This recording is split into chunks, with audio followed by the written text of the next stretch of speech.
اعوذ باللہ من الشیطان الرجیم بسم اللہ الرحمن الرحیم۔ پاکستان حج والنٹیئرز گروپ سعودی عرب میں قانونی طور پر مقیم پاکستانیوں کا ایک رضاکار گروپ ہے جو خالصتاً اللہ کی رضا کے لیے دوران حج حجاج کرام کی خدمت اور رہنمائی کو اپنا نصب العین بنائے ہوئے ہے۔ سن 2011 میں قائم ہونے والے اس رضاکار گروپ میں مختلف شعبہائے زندگی سے تعلق رکھنے والے پاکستانی رضاکاروں کی تعداد اب ہزاروں تک پہنچ گئی ہے۔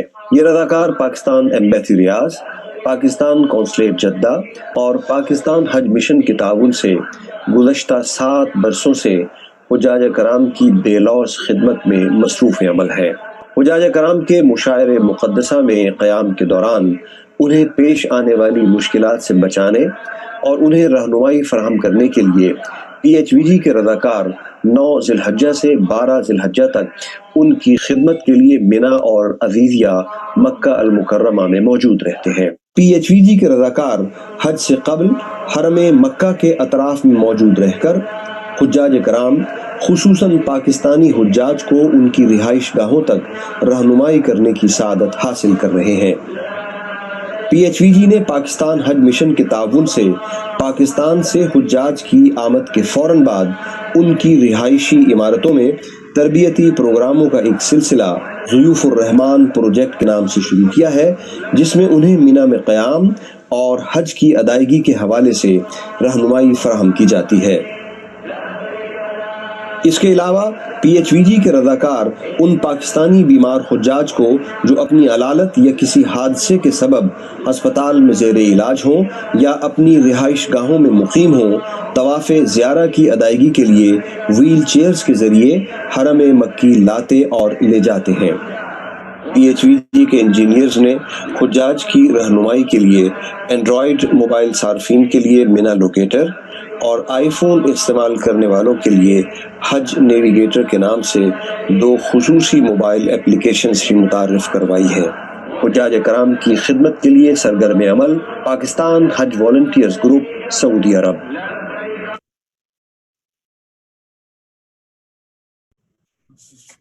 جی جزاکم اللہ۔ اب ہم اپنے مین ٹاپک کی طرف بڑھتے ہیں۔ مفتی طارق مسعود صاحب ایسے تو کسی تعارف کے محتاج نہیں۔ مفتی صاحب جامعۃ الرشید کراچی سے فارغ التحصیل ہیں اور اسی جامعہ میں درس و تدریس سے وابستہ ہیں۔ آپ دور حاضر کے مسائل پر گہری دسترس رکھنے کی وجہ سے عوام میں بے حد مقبول ہیں۔ آپ مسجد الفلاحیہ کراچی میں خطیب ہیں اور وہیں ہفتہ وار بیانات دیتے ہیں اور لوگوں کے فقہی اور دیگر مسائل پر رہنمائی فراہم کرتے ہیں۔ اب ہم مفتی صاحب سے گزارش کرتے ہیں کہ وہ اپنے درس کا باقاعدہ آغاز کریں۔ جزاکم اللہ۔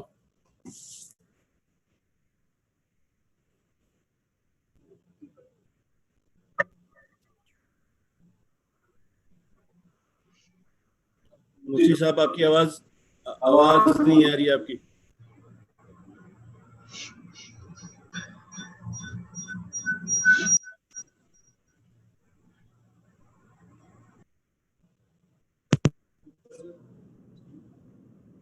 پہلے صحیح آ رہی تھی۔ جی اب آ گئی ہے۔ جی الحمدللہ نحمدہ ونصلی علی رسولہ الکریم، اما بعد فاعوذ باللہ من الشیطان الرجیم، بسم اللہ الرحمن الرحیم۔ بہت مشکل ہوتا ہے اس طرح سے لیپ ٹاپ پہ بیٹھ کے بیان کرنا یا بات کرنا، تو کوشش کروں گا تھوڑے وقت میں کوئی اچھی بات اللہ تعالیٰ کے حلوا دیں، خاص طور پر حاجیوں کی خدمت کے حوالے سے تو ہمارا بھی کچھ انگلی کٹا کے شہیدوں میں نام آ جائے گا انشاءاللہ۔ یہ جتنے بھی آپ کے پاس خدام ہیں اس وقت تو وہ یعنی بیان سن رہے ہیں نا، جناب اشرف علی خان صاحب، جو کراؤڈ ہے جس میں بیان ہے، جو لوگ بیٹھے ہوئے ہیں جن کو میں بات سمجھا رہا ہوں، وہ تو آپ کے خادمین ہیں نا؟ عوام الناس بھی اس میں ہیں اور رضاکار بھی شامل ہیں۔ اچھا اچھا، لیکن ہمارا جو اصل ہمارے جو مخاطبین ہیں وہ رضاکار ہی ہیں. وہ رضاکار ہیں جی. ٹھیک ٹھیک، جزاک اللہ. تو کیونکہ نظر نہیں آ رہے نا، تو ایمان بالغیب پر چل رہا ہے مدار. ٹھیک ہے، تو ایمان بالغیب میں تو مضبوط دلائل دینے پڑتے ہیں. تو مضبوط دلائل سے ثابت کرنا پڑتا ہے کہ بھائی ہیں. ٹھیک ہے نا، جیسے اللہ تعالیٰ نے جنت بھی بنائی، اللہ نے جہنم بھی بنائی، تو کیونکہ اب سب چیزیں چھپا دی ہیں تو اللہ نے پھر دلائل سے ثابت کیا کہ بھئی یہ ہیں.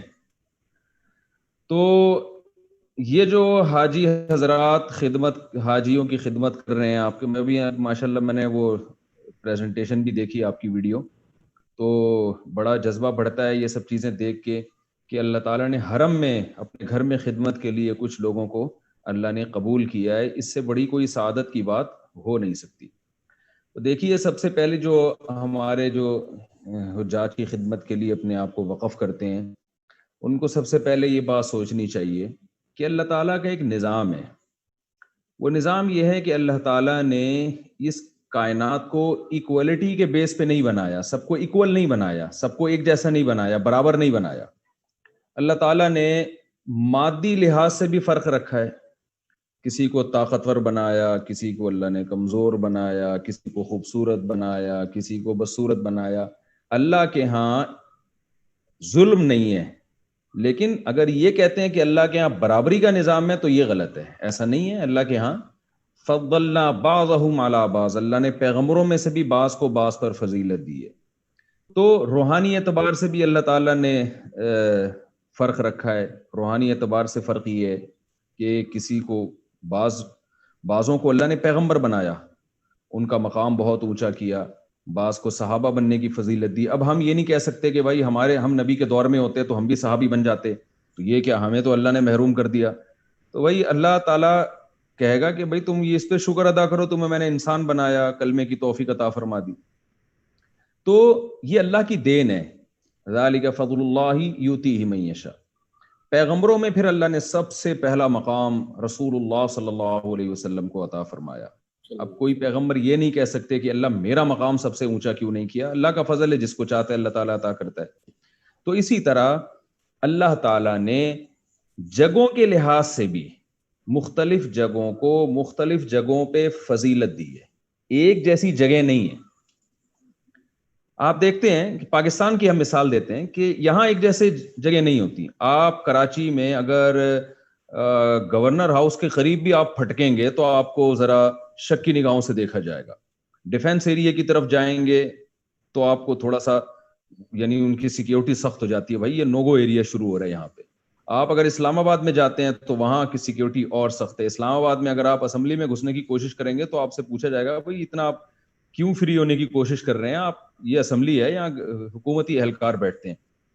تو دنیا میں بھی اصول یہ ہے کہ جب کسی کی کوئی حکومت یا بادشاہت ہوتی ہے تو مختلف جگہیں ہوتی ہیں جہاں دوسرے مقام پر ان کو فضیلت دی جاتی ہے. سعودی عرب میں جو رائل فیملیز ہیں ان کے خاص جگہیں جہاں وہ رہتے ہیں. بادشاہ کا ایریا شروع ہو گیا، بھائی یہاں عام آدمی کو بھٹکنے کی اجازت نہیں ہے، یہ بادشاہ کا ایریا ہے، یہ بادشاہ کا محل ہے، یہ شہزادے کا محل ہے، یہ جناب جو وزیر دفاع ہے اس کا محل ہے. تو وہاں بھی ایسا ہوتا ہے کہ جو جگہ حکومتی اداروں کے پاس ہوتی ہے یا جہاں حکومت کے لوگ بیٹھا کرتے ہیں اس جگہ کو دوسری جگہوں پر فضیلت ہوتی ہے.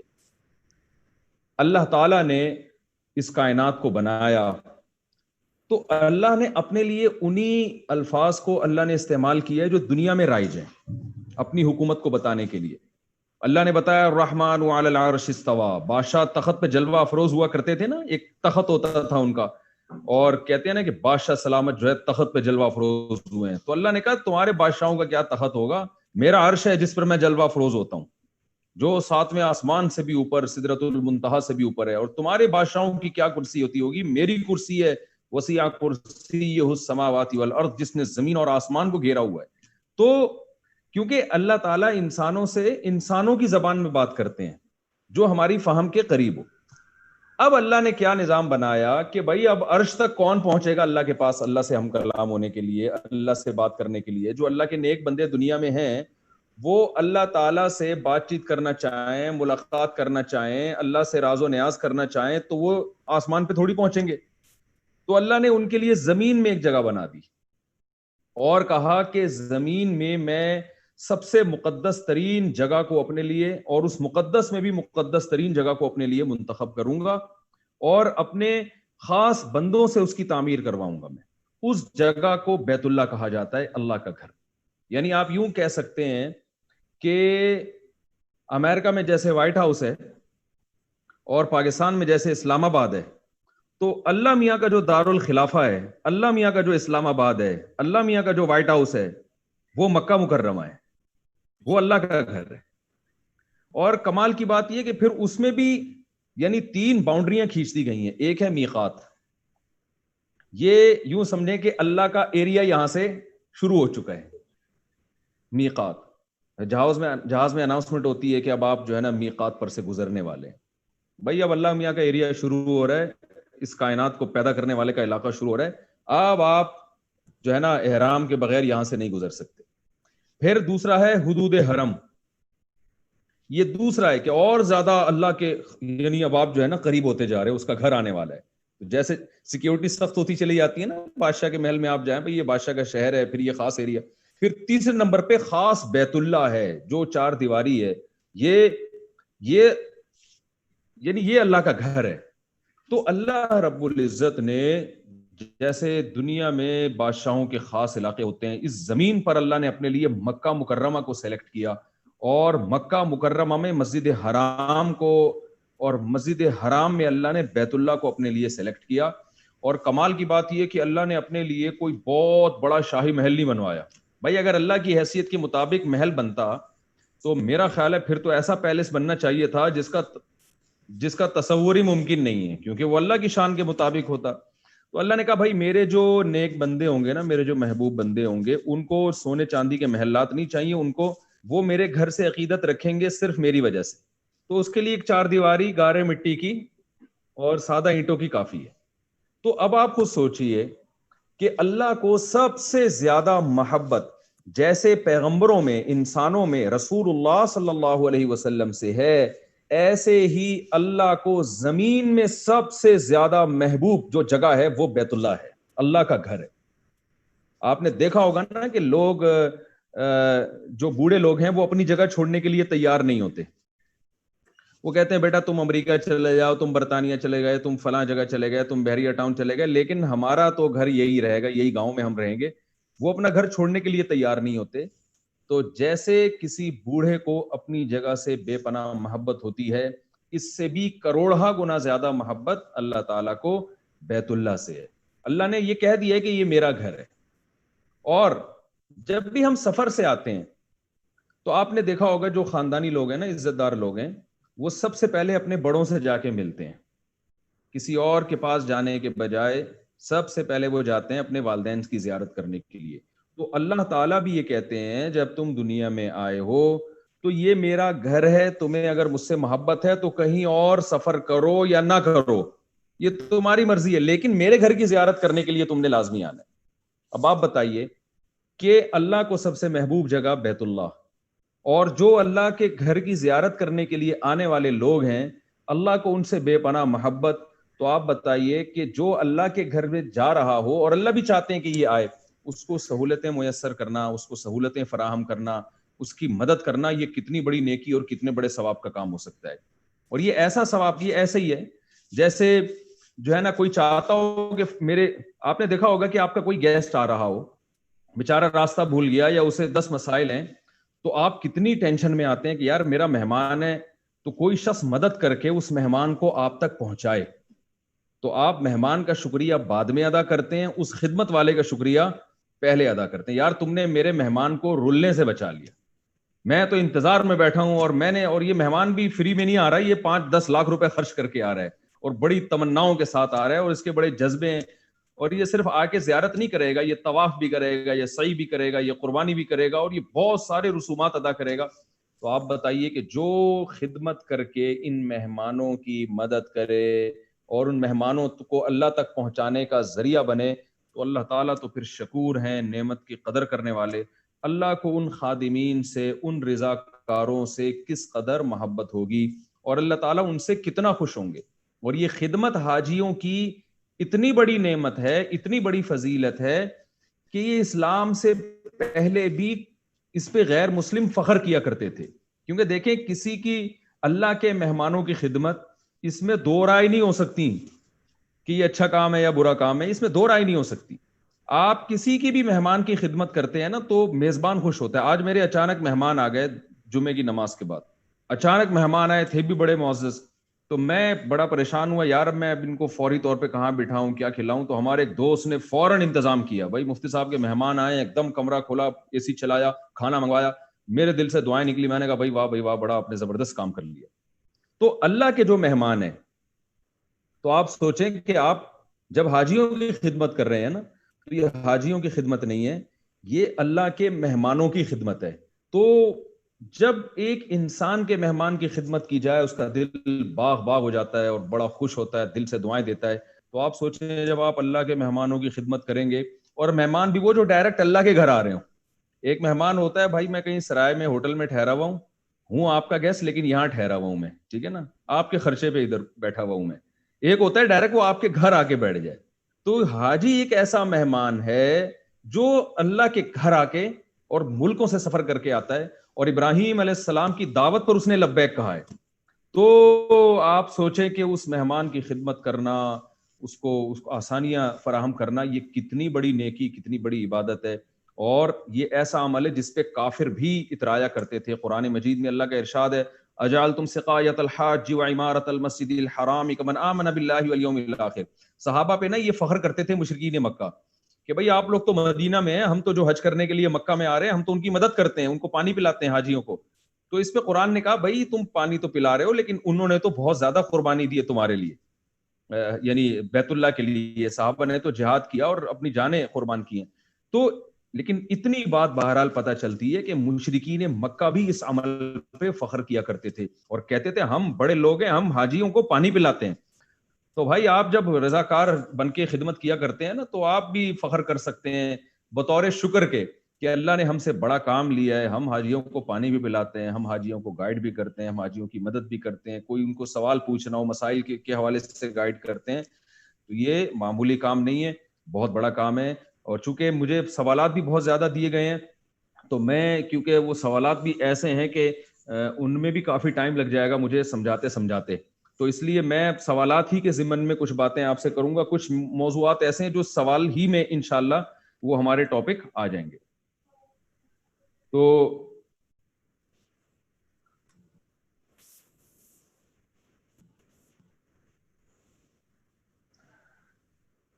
تو پہلی بات تو میرا خیال ہے کلیئر ہونی چاہیے کہ حاجیوں کی خدمت یہ حاجیوں کی نہیں ہے.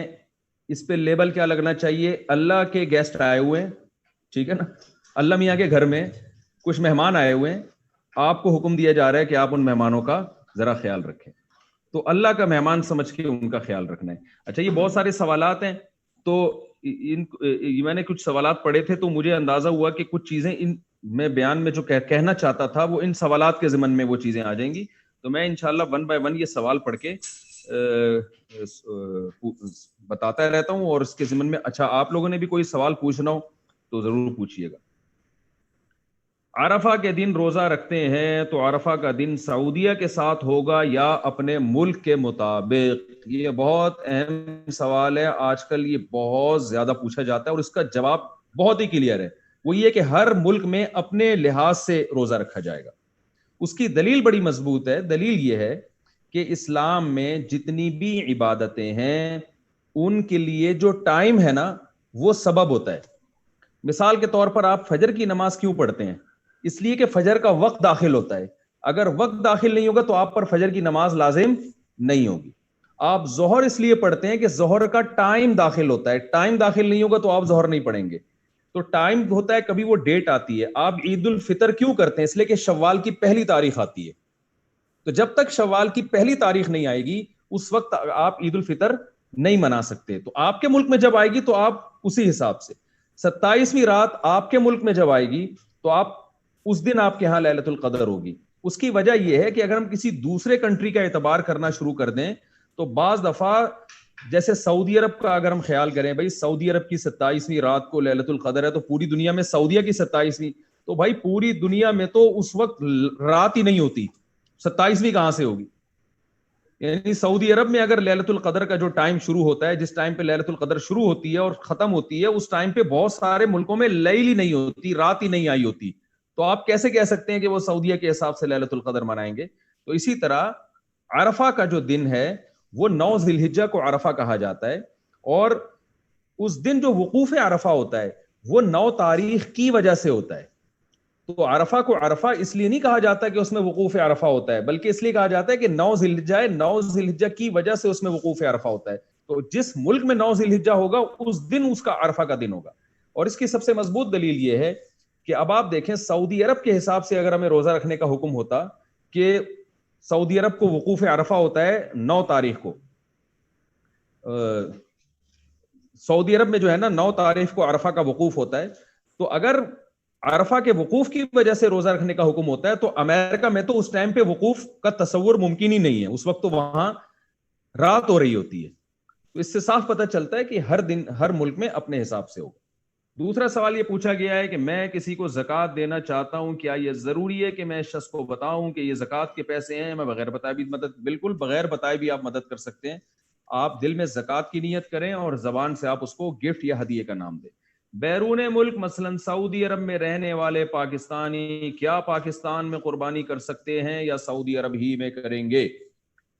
دیکھیے قربانی میں صدقے کا تصور نہیں ہے، بعد میں ہے. یہ اصل تصور قربانی میں یہ ہے کہ آپ اللہ کے نام پہ جانور ذبح کریں اور اس کا گوشت خود کھائیں اللہ کی ضیافت کے طور پہ، یعنی اللہ کی طرف سے آپ کی مہمانی ہے، اللہ آپ کے میزبان بن کے آپ کو کھلا رہے ہیں. اسی وجہ سے بقرعید میں روزہ رکھنا حرام ہے.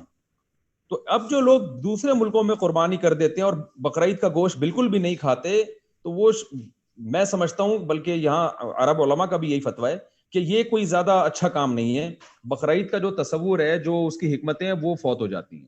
تو آپ جس ملک میں رہتے ہیں وہیں پر قربانی کریں. آپ نہ صرف یہ کہ قربانی کریں بلکہ اس کا گوشت بھی لازمی آپ کچھ نہ کچھ اس میں سے تناول کریں، یہ سمجھ کے کہ یہ اللہ کی طرف سے آپ کی ضیافت کا انتظام ہو رہا ہے. ہاں کسی نے ایک سے زیادہ قربانی کرنی ہو پھر وہ خود بھی ایک حصہ خود رکھ لے اور پھر باقی ملکوں میں، دوسرے ملکوں میں بھی کر سکتا ہے وہ قربانی. لیکن یہ غلط ہے کہ آپ اپنے کنٹری میں قربانی سرے سے کر ہی نہیں رہے. اور اس میں یہ ضروری ہے کہ آپ جب قربانی کریں گے کسی دوسرے کنٹری میں تو دونوں ملکوں میں بقرعید ہونی چاہیے. مثال کے طور پر سعودی عرب میں بقرعید ایک دن پہلے اور آپ نے پاکستانی نے سعودی عرب میں قربانی کروا لی جبکہ یہاں بقرعید شروع نہیں ہوئی تھی تو نئی قربانی ہوگی. تو دونوں ملکوں میں عید کا دن ہونا ضروری ہے. اس لیے ہم اکثر کہتے ہیں جو دوسرے ملکوں میں قربانی کرواتے ہیں تو وہ دوسرے دن کریں، پہلے دن نہ کریں.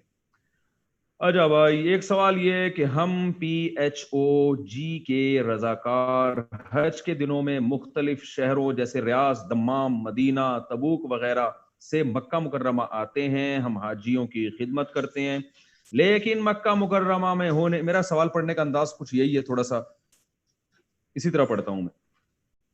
لیکن مکہ مکرمہ میں ہونے کے باوجود حرم میں حاضری نہیں ہو پاتی اور حج کے بعد واپس چلے جاتے ہیں، کیا ہم پر اس کا کوئی گناہ تو عائد نہیں ہوگا؟ یہ بھی بہت زیادہ پوچھا جا رہا ہے سوال. بھائی مسئلہ یہ ہے کہ جب آپ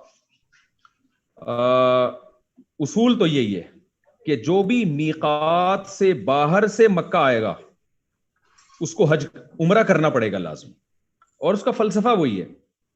دیکھیں جب آپ کسی دوسرے ملک سے آتے ہیں نا تو سب سے پہلے کس کے گھر جاتے ہیں؟ آپ سفر سے جب آتے ہیں ملاقات کے لیے تو آپ تو جواب دیں گے بھی تو مجھے سنائی نہیں دے گا، تو میں خود جواب دے دیتا ہوں. آپ سب سے پہلے اپنے والدین کے گھر جاتے ہیں. بھائی آپ حج کرنے کے لیے آئے، گاؤں میں آئے، آپ چھانگا مانگا آپ کا گاؤں تھا، آپ وہاں چلے گئے، یا چیچا وطنی چلے گئے آپ، اور آپ ادھر آپ کے ابا کا گھر ہے، والدین کا گھر ہے، ادھر آپ کے ماموں کا، چاچا کا گھر ہے یا بیوی کا گھر ہے. آپ ابا کے یہاں حاضری دیے بغیر ٹن مارا سیدھا اپنے بیگم کے گھر چلے گئے آپ، یا ماموں کے گھر چلے گئے. ابا اما کو غصہ آئے گا کہ نہیں آئے گا؟ آپ بتائیں. یقیناً غصہ آئے گا. تو وہ بولیں گے یار ہم بڑے ہیں، سفر سے پہلے آؤ، پہلے ہمیں سلام کرو. وہ ہندی میں کہتے ہیں نا آشیرواد کہتے ہیں، میرا خیال ہے پہلے ہمارے آشیرواد لو، ٹھیک ہے نا، ہم سے دعائیں لو، اس کے بعد جہاں مرضی جاؤ. تو ہوتا یہی ہے. میں جب حج کر کے آیا تھا تو مجھے بھی یہی تھا، بھائی پہلے والدہ سے ملاقات کرنی ہے. والد صاحب تو حیات نہیں تھے، اللہ مغفرت فرمائے. تو میں وہ بڑا لمبا سفر کر کے والد، کیونکہ مجھے خیال ہوا بھائی اگر میں حج کر کے آیا ہوں، والدہ سے ملاقات کیے بغیر اپنے بچوں کے گھر چلا گیا تو والدہ ساری زندگی یاد رکھے گی کہ حج کر کے آیا تھا اور بجائے جو ہے وہ ماں کے پاس جانے کے پہلے کس سے ملنے چلا گیا؟ بچوں سے. تو بڑے اس چیز کو فیل کرتے ہیں. تو اللہ میاں نے بھی یہ بولا ہے کہ بھائی مکہ مکرمہ سعودی عرب کا شہر بعد میں ہے، میرا شہر پہلے ہے، ٹھیک ہے نا. اور مسجد حرام یہ مسجد بعد میں، میرا یعنی یہ سعودی عرب کا ایریا بعد میں، یہ میری چوکھٹ پہلے ہے، اور یہ جو بیت اللہ ہے یہ میرا گھر ہے. تو اب جو بھی مکہ مکرمہ میں آئے گا اس کا مطلب وہ اللہ میاں کے محلے میں داخل ہو چکا ہے. وہ تو اب اللہ کہتے ہیں پہلے میرے گھر کی حاضری ہوگی، صحیح ہے نا، اور مخصوص طریقے سے حاضری. یہاں ہوگے، میرے گھر کا طواف کرو گے، سعی کرو گے، اس کے بعد جو مرضی کرو. پھر حاجیوں کی خدمت ہے، وہ فلانا کام ہے، ماموں سے ملنا ہے، چچا سے ملنا ہے، پھپھو سے ملنا ہے. بہت سے لوگوں کے رشتہ دار مکہ مکرمہ میں رہتے ہیں، کسی کے ماموں رہتے ہیں، وہ ماموں سے ملنے جا رہا ہے. اب آپ پاکستان سے ٹریول کر کے جا رہے ہیں ماموں سے ملنے کے لیے، مکہ اتریں گے، اللہ کہہ رہے ہیں، اللہ میاں کہیں گے ماموں بعد میں، پہلے کون ہے؟ مجھے آواز نہیں آ رہی آپ کی، لیکن آپ کے ہونٹ ہلیں گے تو مجھے نظر آ جائے گا. یہ جو میں نے تصویر سامنے رکھی ہوئی ہے ان کی، وہ جو کچھ حضرات بیٹھے ہوئے ہیں ایک بلیک شرٹ میں بیٹھے ہوئے ہیں، ہاف، ان کے پیچھے انہوں نے اپنے مائکس بند کیے ہوئے. ہاں ٹھیک ہے. جی. تو اللہ میاں بھی یہی کہتے ہیں کہ بھائی پہلے یہ مکہ میرا شہر ہے، تم کسی بھی کام سے آؤ گے نا پہلے میرے گھر پہ حاضری دو.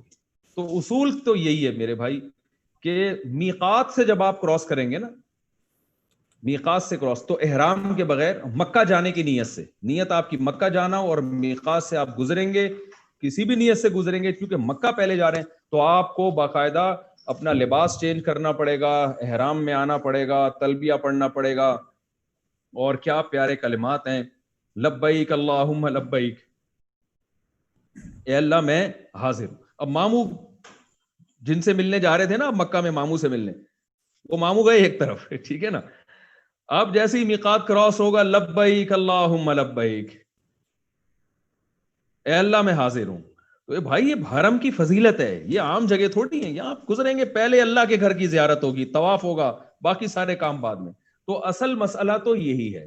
لہذا اگر کوئی اس پر عمل کر سکتا ہے تو احتیاط کا تقاضا بھی یہ ہے، فتویٰ بھی اسی پر ہے، اسی پر عمل کرے. جب بھی بھائی میقات سے گزر کے جائے گا وہ، تو اب چونکہ مدینہ سے جو آ رہا ہے تو میقات سے گزرنا پڑتا ہے، طائف سے جو آ رہا ہے میقات سے گزرنا پڑے گا اس کو. تو وہ بس یہی کہے بھائی اللہ میاں کے گھر میں حاضری پہلے، اور لبیک لبیک اللہم لبیک کہنے کا مزہ ہی الگ ہے، اس میں تو مزہ آتا ہے انسان کو، تو وہ جائے بار بار. لیکن بعض اس زمانے میں کیونکہ بعض لوگوں کو بہت زیادہ جانا پڑتا ہے، اور اس میں یہ بھی ہوتا ہے کہ اگر وہ عمرہ کریں گے تو پھر وہ حاجیوں کی خدمت والا کام رہ جائے گا، اور حاجیوں کی طرف سے جو صلواتیں ان کو سننے کو ملیں گی تو وہ کام ڈسٹرب ہوگا. تو اس بیس پہ بعض علماء اس بارے میں کہتے ہیں کہ اس کی بھی گنجائش ہے کہ اگر کسی کو بار بار عمرہ کرنے میں حرج ہو رہا ہے تو اللہ میاں سے امید ہے کہ اللہ اس کو معاف کر دے گا.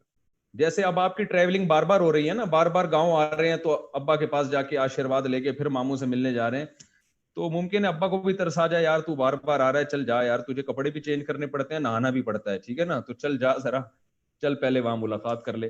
تو گنجائش ہے اس کی کہ جس کو حرج ہو رہا ہو، تنگی میں پڑ رہا ہو، تو وہ جو ہے عمرے کی نیت نہ کرے. لیکن اب کس کو حرج ہو رہا ہے، کون تنگی میں پڑ رہا ہے، یہ فیصلہ وہ خود کرے گا جس کو حرج لاحق ہو رہا ہے. یہ کوئی مفتی نہیں بتائے گا، یہ آپ خود اپنے بارے میں فیصلہ کریں گے کہ یار میں اگر بار بار عمرہ کرتا ہوں، کیونکہ مجھے بار بار آنا پڑ رہا ہے مکہ، اور میں آنے کی وجہ سے جو میرے ذمہ کام لگایا گیا ہے وہ کام بہت متاثر ہو رہا ہے، تو پھر علماء گنجائش دیتے ہیں کہ ایسی مجبوری میں جائز ہے کہ آپ عمرہ چھوڑ دیں اور عمرے کی نیت نہ کریں. اچھا، ایک اور سوال پوچھا ہے کوئی، کسی حاجی یا اچھا، ہم رضاکار 10 ذی الحجہ کو مینا میں اپنی ڈیوٹی کی بنا پر عید کی نماز ادا نہیں کر سکتے ہیں، اس پر علماء کی کیا رائے ہے؟ دیکھیے، عید کی نماز اگر ڈیوٹی کی بیس پہ آپ ادا نہیں کر سکتے، کیونکہ آپ اگر ڈیوٹی چھوڑیں گے تو پھر دوسرے مسائل کھڑے ہو جائیں گے، تو ایسے موقع پہ آپ لوگ اپنے طور پر، جس کو پشتو میں کہتے ہیں اخپل طریقے سے بھی عید کی نماز پڑھ سکتے ہیں. یعنی بعد میں کچھ لوگ جمع ہو کے خطبہ پڑھیں اور اپنے طور پر عید کی نماز پڑھ لیں. یہ بھی اگر ممکن نہیں ہو تو پھر عید کی نماز چھوڑ دیں، اگلے دن بھی پڑھی جا سکتی ہے عید کی نماز. دوسرے دن پڑھ لیں آپ لوگ, یہ بھی گنجائش ہے. کسی شخص, اچھا بھائی, کسی حاجی یا اپنے رضاکار بھائی کے ساتھ سختی, غصے یا بدگمانی جیسی غلطی کے مرتکب ہو جائیں تو اس کا ازالہ کیسے کریں, خاص کر ایسے موقع پہ کہ معافی مانگنے کا موقع بھی نہ ملے. مثال کے طور پر ایک حاجی کو لاکھوں کے مجمع تلاش کرنا ممکن نہیں ہے. اگر کسی حاجی صاحب کے ساتھ بدتمیزی ہو گئی تو بھائی وہ حاجی بعد میں اللہ میاں کا مہمان پہلے ہے. یہ تو آپ کو میں نے پہلے اچھی طرح سے کلیئر کر دیا کہ بھائی وہ حاجی صاحب وہ حاجی اب حاجی نہیں ہے, بلکہ وہ کیا ہے, وہ اللہ کے گیسٹ آئے, اللہ میاں کا گیسٹ ہے. تو آپ بتائیں کسی مہمان کی توہین ہوگی تو وہ میزبان کو غصہ آئے گا نا. تو اب آپ نے کیا کرنا ہے, اگر خدا نخواستہ کہیں کچھ ایسا مسئلہ ہو گیا ہے اور وہ حاجی کو تلاش کرنا بھی ممکن نہیں ہے, تو پھر ہول سیل کے حساب سے معافی مانگے. ٹھیک ہے نا, ایک ایک چیز جب ریٹیل پہ بیچنا ممکن نہیں ہوتی تو پورا ڈبہ اٹھا کے بیچ دیا جاتا ہے ہول سیل کے ساتھ. تو ہول سیل کے حساب سے معافی مانگ لیں. بھائی جتنے بھی حج گروپ میں ہمارے ساتھ لوگ تھے, بھائی کسی کا بھی ہم نے دل دکھایا ہو, کسی کے ساتھ بھی کوئی مسئلہ ہوا ہو, ہم بھی انسان ہیں, غلطی ہو جاتی ہے, تو ہم آپ سب سے ہول سیل کے حساب سے معافی مانگتے ہیں. تو حاجیوں کو بھی چاہیے کہ ہول سیل کے حساب سے ہی معاف کر دیں. بھائی جس سے کوئی مسئلہ ہمارے ساتھ ہوا ہو, کوئی غلطی ہوئی ہو, تو ہم سب کو دل سے معاف کرتے ہیں. اور پھر بھی اگر ممکن نہ ہو پہنچنا وہاں تک, تو اس کا طریقہ یہ کہ اس کے لیے مغفرت کی دعا کر لی جائے کہ اللہ, کیونکہ حدیث میں آتا ہے نا کہ جس نے بھی کسی کے ساتھ ناانصافی کی تو آپ صلی اللہ علیہ وسلم نے ارشاد فرمایا کہ قیامت کے دن اس کی نیکیاں اس کو دے دی جائیں گی, نیکیاں ختم ہو جائیں گی تو اس کے گناہ اٹھا کے اس پہ لاد دیے جائیں گے. تو آپ اللہ سے دعا کر لو کہ اللہ میری نیکیاں دینے کے بجائے یا اس کے گناہ میرے سر پہ لادنے کے بجائے میں دعا یہ کر رہا ہوں کہ تو اس کے گناہ ویسے ہی معاف کر دے. تو وہ بھی آپ کی وجہ سے اس کے گناہ معاف ہو رہے ہیں نا. تو اب قیامت کے دن کیا ہوگا, اللہ اس کے گناہ آپ کے کندھوں پہ نہیں ڈالے گا, اللہ اس سے کہے گا حاجی سے کہ تمہارا جو فلاں گناہ معاف ہوا ہے نا وہ اسی کی دعا کی وجہ سے معاف ہوا ہے. ٹھیک ہے نا. تو اس کے لیے مغفرت کی دعا کر لی جائے کہ اللہ میں نے جو اس کو ستایا تھا تو اس ستانے کے بدلے میں تو اس کے گناہ کو معاف کر دے, تو اس کی بخشش کر دے. تو اس طرح بھی تلافی ہو سکتی ہے اگر کسی کے ساتھ واقعی ناانصافی ہو گئی. اور لیکن اگر پیسوں کی ناانصافی ہوئی ہے, یعنی کسی کے پیسے آپ کے ذمے رہ گئے, تو مالک کا تلاش کرنا بہت ضروری ہے. نہیں ملتا ہو تو پھر اس کو صدقہ کرنا ضروری ہے کہ اس حاجی کی نیت سے صدقہ کر دیا جائے اس کو. اچھا بھائی, یہ کام خالصتاً اللہ کی رضا کے لیے ہے, اس لیے ہر رضاکار اپنے فرائض بخوبی سر انجام دینے کی کوشش کرتا ہے. پھر بھی اگر نادانستگی میں کوئی کوتاہی یا غلطی ہو جائے تو اس کا ازالہ کیسے کیا جائے. میں نے بتایا اگر مالی لحاظ سے کسی کا حق رہ گیا تو صدقہ کر دیں, اور جسمانی تکلیف پہنچی ہے تو توبہ استغفار کریں اس کے لیے کہ اللہ میری وجہ سے اس کو جو تکلیف ہوئی تو اس کے بدلے میں اس کے گناہوں کو تو معاف کر دے. ہم اپنی, اچھا بھائی دوسرا ہے خدمت خلق کے شعبے میں کام کرنے والوں کے کیا اوصاف ہونے چاہیے. یہ بڑا خاندانی سوال ہے اور جس کی ہم سب کو ضرورت. یاد رکھو ان لوگوں کی خدمت کرنا آسان کام نہیں ہے, جانور کی خدمت بہت آسان ہے. ابھی ہم گائے لے کر آئے ہیں, 40 گائے نا, جانور کو ہم پانی پلائیں خوش ہو جائے گا, نہیں پلائیں تو ٹینشن نہیں دے گا, کوئی گالیاں نہیں دینے پر آ جائے گا, غصہ نہیں کرے گا, بس بےچارا آرام سے تمیز سے گائے جو ہے نا بیٹھی رہتی ہے کہ جب پانی ملے گا پی لیں گے بھائی. تو حاجیوں کے ساتھ مسئلہ یہ ہے کہ وہ انسان ہے, آپ کو پتہ ہے, اور مسافر ہونے کی وجہ سے چڑچڑا پن بھی ان میں بہت ہو چکا ہوتا ہے. ان کو اگر آپ نے ٹائم پہ نہیں پوچھا, کوئی خدمت میں کوتاہی ہوئی تو وہ چپ چاپ نہیں بیٹھے رہیں گے, وہ طبیعت سے جو ہے نا پارسل کا ان کے پاس بہترین انتظام ہوتا ہے. اپنے دل اپنی جتنی ٹینشن ہے وہ فوراً اٹھا کے آپ پہ رکھ دیں گے. ٹھیک ہے نا. بعد میں وہ توبہ استغفار کرتے رہیں گے واپسی پہ نا, کہ بھائی وہ توبہ استغفار اس لیے کریں گے کہ جی وہ حج پہ ہم نے کوئی کوتاہی, وہ ہول سیل کے حساب سے بعد میں معافی مانگ لیں گے آپ سے. ٹھیک ہے نا. تو لیکن یہ کہ انسان کی خدمت کرنا واقعی, ایک تو انسان کے اندر فالٹ یہ ہے کہ اللہ نے قرآن مجید میں فرمایا کہ انسان جو ہے نا ناشکر ہے. تو اکثر لوگ ناشکری کرتے ہیں. آپ خدمت کریں گے بھی تو ذرا سی کوتاہی ہو گئی تو وہ آپ کی خدمت کو نہیں دیکھیں گے, آپ سے جو تھوڑی سی کوتاہی ہوئی ہے نا اس کو ہائی لائٹ کرنا شروع کر دیں گے. تو ایسے موقع پہ انسان کو غصہ آتا ہے کہ یار میں فی سبیل اللہ ایک آدمی کی خدمت کر رہا ہوں, تھوڑا سا اوپر نیچے کچھ ہو گیا تو کیا ہے اس میں. تو آپ کے اندر تحمل, بردباری, برداشت, جو بھی خدمت کرتا ہے نا اس کے اندر سب سے پہلی صفت یہ ہونی چاہیے کہ اس کے اندر خود برداشت ہو کیونکہ اگر آپ نے بھی اینٹ کا جواب پتھر سے دیا، یا آپ جیسے ایک بوڑھا آدمی ہے، وہ بیچارے سے سامان نہیں اٹھ رہا، آپ نے اس کا سامان اٹھا کے اس کی مدد کی، اس نے دوسرا بھی پکڑا دیا، تیسرا بھی پکڑا دیا، آپ ٹینشن میں آنا شروع، غصے میں آنا شروع.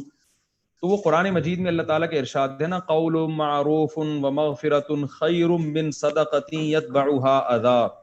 اللہ فرماتے ہیں کسی فقیر سے نا سوری کر لو، معذرت کر لو کہ بھائی میں تمہیں نہیں پیسے دے سکتا، یہ زیادہ بہتر ہے بنسبت اس صدقے کے کہ جس صدقے کے بعد اس کو تکلیف پہنچاؤ. تو ایسی خدمت جس میں آپ اپنے ایٹیٹیوڈ سے، آپ اپنی بد اخلاقی سے، آپ اپنے جذباتی پن سے غصہ کرنا شروع کر دو، تو ایسی خدمت سے بھائی بہتر یہ ہے کہ انسان خدمت نہ کرتا. تو حاجی کے لیے، حاجیوں کی خدمت ہو یا عام نارمل لائف میں ہم جب کسی کی بڑوں کی خدمت کرتے ہیں، والدین کی خدمت کرتے ہیں، دادا دادی نانا نانی بوڑھوں کی خدمت کرتے ہیں، تو اس میں خدمت میں سب سے اہم ترین کام یہ ہے کہ آپ کے اندر برداشت ہونا چاہیے، آپ کا زر بہت بڑا ہو. اور یہ زر بڑا کیسے ہوگا؟ قرآن میں دیکھیں، دنیا میں سب سے زیادہ جو مرد کو پیاری چیز ہوتی ہے نا، وہ حوریں ہیں. یعنی جنت میں ہم جتنے بھی مسلمان جو سچے مسلمان ہیں جانا چاہتے ہیں، تو میرا خیال ہے سب سے زیادہ جنت کی طرف ہمیں جو چیز کھینچتی ہے وہ جنت کی حوریں ہی کھینچتی ہوں گی ہم. تو نبی صلی اللہ علیہ وسلم نے فرمایا جس کو غصہ آیا اور اللہ کے لیے وہ غصہ پی گیا، تو قیامت کے دن اللہ اسے مخلوق کے سامنے بلائیں گے، وَيُزَوِّجُهُ مِنَ الْحُورِ الْعِينِ مَا شَاءَ. اللہ کہیں گے یہ اتنی ساری حوریں ہیں جس سے کہے گا تیرا نکاح کرا دوں گا. تو میرا خیال اگر دنیا میں یہ آفر مل جائے ہمیں کہ ایک دفعہ غصہ پینے پر ایک حور ملے گی، تو میں سمجھتا ہوں کہ ہم لوگوں کو باقاعدہ آرڈر پہ کہیں گے ہمیں غصہ دلاؤ. ٹھیک ہے نا یار، کچھ کرو ایسا کہ ہمیں ٹینشن ہو پھر ہم غصہ پئیں.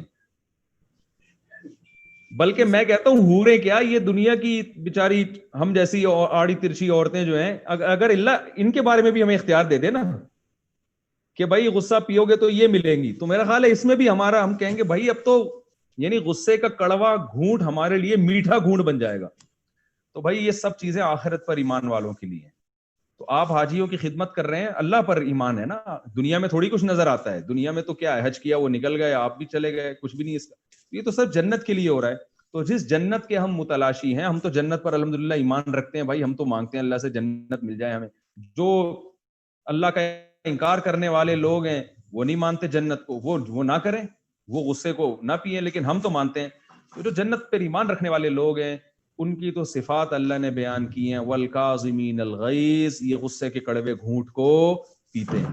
تو خادم کے لیے جو سب سے اہم چیز ہے وہ ہے، میری رائے کے مطابق، وہ ہے اس کا جو ہے نا اس کے اندر تحمل ہو، بردباری ہو، اخلاق اس کے اچھے. میں تو کہتا ہوں ایئر ہوسٹس سے اخلاق سیکھا کرو بھائی، اس کی ٹریننگ ہوتی ہے نا، کتنا بھی بدتمیزی کرو کبھی بھی بدتمیزی نہیں کرے گی وہ. اور میں کہتا ہوں اگر بیویوں کے اخلاق ایئر ہوسٹس جیسے ہو جائیں تو گھر کیسے جنت بن جائے، کیا خیال ہے؟ ایسا ہے کہ نہیں؟ ادھر بٹن دبایا چائے آ گئی، ادھر بٹن دبایا ہے نا، تو ادھر بٹن، گھر میں بیٹھ کے بٹن دباتے رہو، چیختے رہو. تو جو ہے ایئر ہوسٹس جیسے اخلاق اختیار کریں. اس کے تو بیچاری کے اخلاق اچھے ہوتے ہیں، اس کی تنخواہ ملتی ہے مسکرانے کی. ایئر ہوسٹس اگر بدتمیزی پہ آ جائے نا، اس کو تو کمپنی نکال کے باہر پھینک دے گی. وہ جو اخلاق اچھے اخلاق سے بات کر رہی ہے، اس پہ اس کو پیسے ملتے ہیں، ثواب بالکل بھی نہیں ملتا. آپ جب حاجیوں کی خدمت کرتے ہوئے مسکرائیں گے تو آپ کو کیا ملے گا بھائی؟ ثواب ملے گا، اللہ کی طرف سے اجر ملے گا. تو یہ سوچ کے برداشت کرنا چاہیے. اچھا بھائی، یہ کہہ رہے ہیں کہ خدمت خلق میں ریاکاری سے کیسے بچا جائے. ایک تو یہ بات خوب اچھی طرح ذہن میں رکھیں کہ ریا کوئی ایسی چیز نہیں ہے جو زبردستی انسان سے چپک جائے. بعض دفعہ شیطان جو ہے نا انسان کو کام سے روکنے کے لیے اس کے دل میں وسوسہ پیدا کرتا ہے کہ گویا تم دنیا کو دکھانے کے لیے کر رہے ہو. یہ ایک خوب اچھی طرح یاد رکھیں کہ انسان جب کوئی اچھا کام شروع کرتا ہے نا تو شیطان پہلے تو روکتا ہے کہ کام نہ کرو. پھر بھی آپ کام کر رہے ہو تو آپ کے دل میں خیالات آنا شروع ہوں گے، یار میں تو لوگوں کو دکھانے کے لیے کر رہا ہوں، یار میں تو فلاں کی تعریف، فلاں نے میری تعریف کی، میرا دل تو خوش ہو رہا ہے. تو سمجھ لیں کہ یہ کون کروا رہا ہے؟ یہ شیطان کروا رہا ہے. کام میں لگے رہیں، ان چیزوں کی پرواہ نہ کریں. تو اور اگر واقعی ریا ہے، واقعی ریا وہ نہیں ہوتی، واقعی ریا یہ ہوتی ہے کہ آپ کا مقصد سرے سے آخرت ہے ہی نہیں.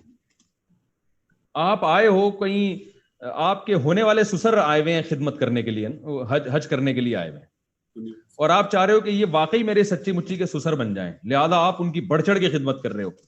یہ خدمت اللہ کے لیے نہیں ہے، یہ رشتہ لینے کے لیے. ٹھیک ہے، ایسی کوئی کنڈیشن اگر ہے تو یہ ہے کہ واقعی یہ اللہ کے لیے نہیں ہو رہا، تو جس کے لیے ہو رہا ہے وہ ہو جائے. جیسے نبی صلی اللہ علیہ وسلم نے فرمایا کہ وہ ایک صحابی نے ہجرت نہیں کر رہے تھے تو وہ کسی خاتون سے نکاح کرنا چاہتے تھے، تو اس خاتون نے شرط لگا دی کہ ہجرت کرو گے تو میں شادی کروں گی، تو پھر انہوں نے ہجرت کر لی. تو آپ صلی اللہ علیہ وسلم نے فرمایا من کانت ہجرتہ الی اللہ ورسولہ فہجرتہ الی اللہ ورسولہ، جو اللہ اس کے رسول کے لیے ہجرت کرے گا تو اس کی ہجرت اللہ کے لیے اور رسول کے لیے. ومن کانت ہجرتہ الی امرأۃ ینکحھها، جو کسی عورت کی لالچ میں ہجرت کر رہا ہے تو فہجرتہ الی ما ہاجر الیہ، اس کو وہ عورت تو مل جائے گی، اللہ رسول نہیں ملیں گے اس کو. تو وہ اب آپ کا مسئلہ ہے کہ آپ کیوں حاجیوں کی خدمت کر رہے ہیں. تو اگر کوئی ایسا ٹینشن نہیں تھی، کوئی ایسا مسئلہ نہیں تھا، تو اس کا مطلب یہ بھائی اللہ ہی کے لیے ہے، تو اس پہ خوش ہوں اور تو اللہ کے لیے. ہاں پھر بھی اگر شیطان ایسی چیزیں ڈالتا ہے دماغ میں اور جو ہے وہ ریاکاری دل میں آتی ہے تو لا حول ولا قوت الا باللہ پڑھنا چاہیے، اعوذ باللہ پڑھنی چاہیے، اور یہ سوچنا چاہیے بھائی انسانوں کو خوش کر کے ملے گا کیا. ٹھیک ہے نا، انسانوں کو خوش کر کے کتنا اجر دے دیں گے انسان، تو کیا ہے اس سے، کچھ بھی نہیں ہے. لوگ 2 دن تعریف کرتے ہیں اس کے بعد بھول جاتے ہیں. کتنے لوگ آئے تعریفیں کی، کوئی آپ کی تعریف بھی اگر کرتا ہے تو آپ بولو بھائی اگر یہ اللہ کے ہاں قبول ہے تو پھر تو اس تعریف کا فائدہ ہے، اگر اللہ کے ہاں میری خدمت قبول نہیں ہے تو ساری دنیا تعریف کرتی رہے، ان لوگوں نے تو مجھے اجر دینا نہیں ہے، ہم نے تو اللہ سے اجر لینا ہے. تو یہ سوچنے سے وہ وسوسہ انشاءاللہ ختم ہو جائے گا. جب یہ کہہ رہے آج کل کے حالات میں اکثر جاب پر مشکلات ہیں، تنگی ہے، انفاق فی سبیل اللہ کے جذبے کو کیسے بڑھائیں؟ یعنی مطلب یہ کہ پہلے اپنی جیب میں ہی کچھ بھی نہیں ہے، اوپر سے انفاق فی سبیل اللہ کیسے کریں، یہ کہنا چاہ رہے ہیں. تو بھائی دیکھیں یہ تو ہماری شریعت نے تو بہت آسان رکھا ہے. صحابہ میں غریب بھی تھے، مالدار بھی تھے، صدقہ سبھی کیا کرتے تھے. ایک غریب صحابی غزوہ تبوک کے موقع پر کچھ بھی نہیں تھا، ایک رسی لے کر آ گئے، تو منافقین نے ان کو تانا دیا کہ یہ کیا رسی لا کے جو ہے نا معاذ اللہ شو مارنے کی کوشش کر رہے ہیں معاذ اللہ. تو اس پہ اللہ کو اتنا غضب آیا کہ قرآن مجید میں ان صحابی کی شان میں آیتیں نازل ہوئی، الذین یلمزون المتطوعین من المؤمنین والذین لا یجدون الا جہدہم فیسخرون منہم سخر اللہ منہم. اللہ فرماتے ہیں ہمارے کچھ نیک بندے ایسے ہیں جو سارا دن کی کمائی سے ایک چھوٹی سی چیز لا کے صدقہ کر رہے ہیں، تو یہ منافقین ان کا مذاق اڑاتے ہیں. تو اللہ کو اتنا غضب آیا. تو اس سے صاف پتہ چلتا ہے اللہ کے ہاں کوانٹٹی نہیں دیکھی جاتی بھائی، کوالٹی دیکھی جاتی ہے. ایک آدمی کے پاس اربوں روپے ہیں، وہ اس میں سے 1 کروڑ روپے خرچ کر دیتا ہے تو اس کے لیے ایسے 54 58 یا 1 روپیہ. لیکن ایک آدمی کی آمدن کم ہے تو وہ اگر کم آمدن میں سے تھوڑا سا صدقہ کرے گا تو اللہ کے ہاں اس کی ویلیو زیادہ ہوگی، کیونکہ اس کے لیے وہ تھوڑا نکالنا بھی مشکل ہے. تو صدقے کا اصول جو رسول اللہ صلی اللہ علیہ وسلم نے بیان کیا، جو حدیث کے مفہوم ہے کہ آپ کو دیتے ہوئے تکلیف کتنی ہو رہی ہے، ٹھیک ہے نا، کتنا آپ کی جیب پہ اثر پڑ رہا ہے، آپ کے حالات پہ اثر پڑ رہا ہے، تو اس حساب سے آپ صدقہ کیا کریں. نبی صلی اللہ علیہ وسلم نے ارشاد فرمایا بہترین صدقہ وہ ہے ان تأمل الغنا وتخشى الفقر، کہ تمہیں یہ امید ہو کہ نہیں کروں گا صدقہ تو اس پیسے سے مزید پیسہ کما لوں گا، اور اگر کروں گا تو غریب ہو جاؤں گا. فرمایا اس کنڈیشن میں جو صدقہ کرو گے وہ سب سے بہتر صدقہ ہے. اور صدقہ تو مال کو کبھی کم کرتا ہے ہی نہیں، تو اس لیے صدقات و خیرات سے کبھی بھی نہیں رکنا چاہیے. پیسے کم ہو یا زیادہ ہو، کم ہو گئے تو پھر تو اور صدقہ کرنے کی ضرورت ہے، اس لیے کہ صدقے سے مال بڑھتا ہے. اسباب اور وسائل تو سارے ختم ہو گئے نا، جاب بھی گئی، یہ بھی ہو گیا، وہ بھی ہو گیا، پھر بھی اگر آپ صدقہ کریں گے اور صدقہ بھی چھوڑ دیں گے تو پھر نتیجہ کیا، ایک سبب تھا مال میں برکت کا وہ بھی آپ نے ختم کر دیا. تو ایسے موقع پہ صدقہ کرنا چاہیے، اور اس کا فائدہ یہ ہوگا کہ پھر جب آپ کے پاس دوبارہ مال میں برکت ہوگی نا تو پھر آپ کو یقین ہوگا کہ بھائی رزق اسباب سے نہیں ملتا، رزق اللہ کی طرف سے ملتا ہے. ایسے موقع پہ صدقہ کرنے سے آپ کو اللہ پر ایمان مضبوط ہوگا آپ کا. اچھا بھائی کہہ رہے ہیں بھائی ایک مضبوط مسلمان گھرانہ کیسے تعمیر کیا جائے اور اس کے لیے ماں باپ کا گھر میں کیا کردار ہونا چاہیے؟ مضبوط مسلمان گھرانے کے لیے سب سے پہلے ضروری ہے کہ گھر تو ہو، اور گھر بنتا ہے شادی سے، پھر اس کے بعد اولاد ہو. سمجھ رہے ہیں نا، کنوارے چھڑے چھاٹ کا مضبوط گھرانہ نہیں ہو سکتا، ٹھیک ہے نا، جو کنوارے چھڑے چھاٹ ہے نا وہ گھر ہی نہیں ہوتا تو مضبوط کہاں سے ہوگا. تو اور جتنے زیادہ گھر ہوں تو اور زیادہ مضبوطی آئے گی اس میں، ٹھیک ہے نا. تو اور جتنی پھر اولاد ہوگی تو اور بڑا بڑا گھرانہ وہ ہوتا ہے 2 بچے خوشحال گھرانہ, تو وہ اسلام اس فلسفے کو نہیں مانتا. اسلام کہتا ہے گھرانہ ہی نہیں ہے 2 بچوں کے بعد, 6 بچوں کے بعد تو گھر بننا شروع ہوتا ہے. قرآن میں 6 سے شروع ہوتا ہے. دیکھیں قرآن کہہ رہا ہے یہب لمن یشاء اناسا ویہب لمن یشاء الذکور او یزوجہم ذکرانا و اناسا. تو اللہ نے نعمت کو بیان کیا کہ جس کو چاہتا ہے بانجھ رکھتا ہے, اولاد ہی نہیں دیتا. جس کو چاہتا ہے بیٹیاں دیتا ہے, جس کو چاہتا ہے بیٹے دیتا ہے, اور جس کو چاہتا ہے بیٹے اور بیٹیاں دونوں. تو کمپلیٹ گھرانہ کس کا ہوتا ہے؟ جس کو بیٹے بھی ملیں اور بیٹیاں بھی ملیں. اور قرآن نے جمع کا لفظ استعمال کیا, اور آپ تو سعودی عرب میں رہتے ہیں, آپ کو پتا ہے عربی میں جمع کے کم سے کم 3 افراد ہوتے ہیں. جی. تو اللہ نے جو خاندان کو کمپلیٹ خاندان کہا ہے نا, یعنی جو مکمل خاندان ہے وہ کم سے کم اس کا جو کم سے کم مقدار ہے 3 بیٹے اور 3 بیٹیاں. صحیح ہے. اس کے بعد پھر وہ آپ کی ہمت اور آپ کے جذبات, اور وہ اللہ کسی کے لیے اور نعمت کو بڑھا دے تو الگ بات ہے. تو اس لیے پہلا تو یہ. دوسری بات یہ ہے کہ دیکھیں گھر سے نا ٹیلی ویژن کو نکالیں. ٹیلی ویژن بہت تباہ کرتا ہے. آپ کے بچوں کو ایسا برا ماحول دیتا ہے وہ کہ بچے نہیں سدھر سکتے. اور کیونکہ ٹیلی ویژن کنٹرول میں نہیں ہے, انٹرنیٹ پھر بھی کنٹرول میں. ہسٹری آپ چیک کر سکتے ہیں اس کی, اس پہ مخصوص ویب سائٹس کھول کے دیتے ہیں بچوں کو. نگرانی ٹی وی میں نگرانی نہیں ہوتی. تو یہ بڑا فساد ہے. بچے جو ٹی وی میں ڈراموں میں فلموں میں دیکھیں گے, وہ میرے پاس بہت ساری کالز آتی ہیں کہ بھائی ہم اپنے بچوں کی اتنی اچھی تربیت کر رہے ہیں پھر بھی پتہ نہیں بدتمیز بن رہے ہیں. میں کہتا ہوں بھائی ڈراموں سے سیکھ رہے ہیں بدتمیزی. لڑکیاں بدتمیزی ڈراموں سے سیکھ رہی ہیں, لڑکے بھی وہیں سے سیکھ رہے ہیں سب کچھ. تو ٹی وی کو یا تو باہر نکال دیں یا کنٹرول کریں اس پہ. تیسری چیز ہے کہ بچہ کن بچوں کے ساتھ اٹھ بیٹھ رہا ہے. ایک خاتون کا پرسوں ترسوں امریکہ سے فون آیا کہ میں نے گھر میں ٹی وی بھی نہیں ہے ہمارے, اور بچے بہت ہم اچھی تربیت کر رہے ہیں پھر بھی میرا بچہ بگڑ رہا ہے. تو میں نے کہا اسکول سے بگڑ رہا ہے. انہوں نے کہا نہیں اسکول میں نہیں, مدرسے میں پڑھتا ہے وہ. تو میں نے کہا پھر مدرسے میں اس کا کوئی کلاس فیلو اس کو خراب کر رہا ہے. تو انکوائری کی, پتہ چلا مدرسے میں ایک بچہ خراب آیا ہوا ہے اور اس کا فرینڈ بنا ہوا ہے, وہ اس کو الٹی پٹیاں پڑھا رہا ہے, موبائل پہ فضول چیزیں دکھا رہا ہے اس کو. تو بچے کو کلاس فیلو, ہمارے دیکھیں شیخ الحدیث مولانا زکریا رحمۃ اللہ علیہ نے آپ بیتی لکھی ہے, وہ فرماتے ہیں میرے والدین اور میرے والد سب سے زیادہ زور اس پر لگاتے تھے کہ میرا اٹھنا بیٹھنا کن کے ساتھ ہے. فرماتے تھے اگر میں ایک نماز کسی کے ساتھ پڑھوں کھڑے ہو کر صف میں, اگلی نماز میں اسی کے ساتھ کھڑا ہوں, تو میرے ابا پوچھتے تھے یہ تمہارا کیا لگتا ہے کہ ظہر میں بھی اسی کے ساتھ کھڑے ہوئے تھے اور عصر میں بھی اسی کے ساتھ, کیوں دوستی لگائی ہوئی ہے اس سے, یہ کیا لگتا ہے تمہارا. تو بچے دوستوں سے خراب ہوتے ہیں.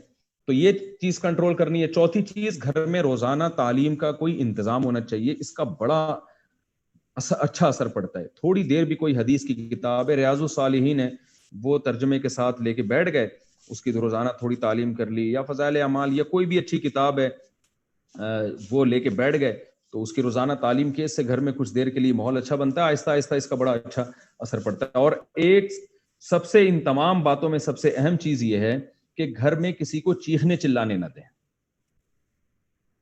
گھر میں جب بچے بے ادبی کرتے ہیں نا بڑوں کی, تو بڑے کا جب احترام دل سے نکلتا ہے تو پھر کوئی نصیحت اثر نہیں کرتی. کسی بچے کو بڑے کے سامنے چیخنے نہ دیں. آپ یہ بتا دیں اپنی بیگم کو بھی کہ بھائی دیکھو ہمارے گھر کا, ہمارے جن اصولوں پر ہم زندگی گزاریں گے نا, جب شادی ہوئی ہے اسی وقت بتا دیں اس کو بھائی جن اصولوں پہ ہم زندگی گزاریں گے وہ اصول یہ ہے کہ ہمارے ہاں بڑوں کا بہت احترام ہوتا ہے. آپ میرے ابا کے آگے, میری اماں کے آگے کبھی چیخو گی نہیں, اونچی آواز سے بات نہیں کرو گی, ٹھیک ہے نا, اور میں بچوں کو آپ کے آگے نہیں کبھی چیخنے دوں گا. تو میں کہتا ہوں صرف اسی پہ کنٹرول ہو جائے نا کہ بچوں کو آپ نے بڑے کا ادب سکھا دیا تو گھر جنت بن جائے گا. سارا مسئلہ یہ ہوتا ہے کہ جب آپ کسی سے اونچی آواز میں بات کرتے ہیں تو اس کا مطلب آپ کے دل سے اس کا احترام اور اس کی عزت نکل گئی.